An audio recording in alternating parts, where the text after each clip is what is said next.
আসসালামু আলাইকুম, সবাইকে স্বাগত জানাচ্ছি এআর নিউজ বিটি চ্যানেলে। বিদ্যুৎ ও গ্যাস সংকটের প্রতিবাদে হারিকেন হাতে কর্মসূচি পালনকারীদের সমালোচনা করে প্রধানমন্ত্রী তারেক রহমানের দেওয়া বক্তব্যের জবাব দিয়েছেন আসিফ মাহমুদ সজীব ভুঁইয়া। প্রধানমন্ত্রীর মন্তব্যের ব্যাখ্যায় তিনি দাবি করেছেন, কর্মসূচির সময় পেছনে চলা ফ্যান ও মাইক বিদ্যুৎ সংযোগে নয়, জেনারেটরের মাধ্যমে চালানো হচ্ছিল। তার দাবি, কর্মসূচি চলাকালে ওই এলাকায় অধিকাংশ সময় বিদ্যুৎ ছিল না। প্রধানমন্ত্রী তারেক রহমান রাজধানীর বনানীর টি&টি কলোনি মাঠে এক অনুষ্ঠানে বিদ্যুৎ ও গ্যাস সংকট নিয়ে বক্তব্য দেন।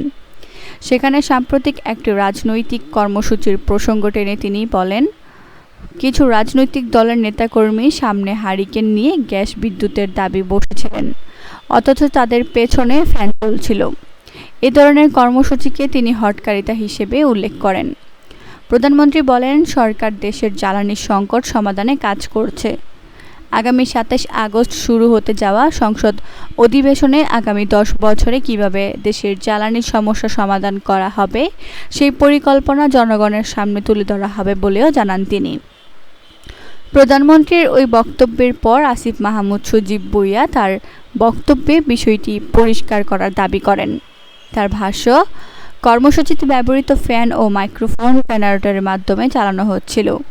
কর্মসূচির সময় সংশ্লিষ্ট এলাকায় অধিকাংশ সময় বিদ্যুৎ না থাকায় বিকল্প ব্যবস্থায় এসব সরঞ্জাম চালানো হয়েছে বলে দাবি করেন তিনি। এদিকে বিদ্যুৎ ও গ্যাস সংকট নিয়ে প্রধানমন্ত্রীর বক্তব্যে সংকটের বিষয়টি স্বীকার করার পাশাপাশি দ্রুত পরিস্থিতির উন্নতির আশ্বাসও দেওয়া হয়েছে। তিনি বলেন, আগামী কয়েকদিনের মধ্যে গ্যাসের সমস্যা কমে আসবে এবং বিদ্যুৎ সংকটের জন্য জনগণের কাছে দুঃখ প্রকাশ করেন।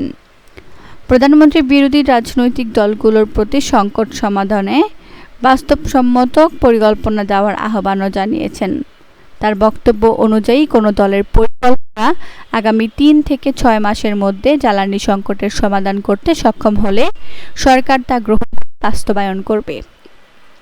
অন্যদিকে গ্যাস সংকট কাটাতে অবকাঠামো নির্মাণে প্রায় ২ বছর সময় লাগাতে পারে বলে শনিবার জানিয়েছেন বাণিজ্যমন্ত্রী খন্দকার আব্দুল মুকতাদির।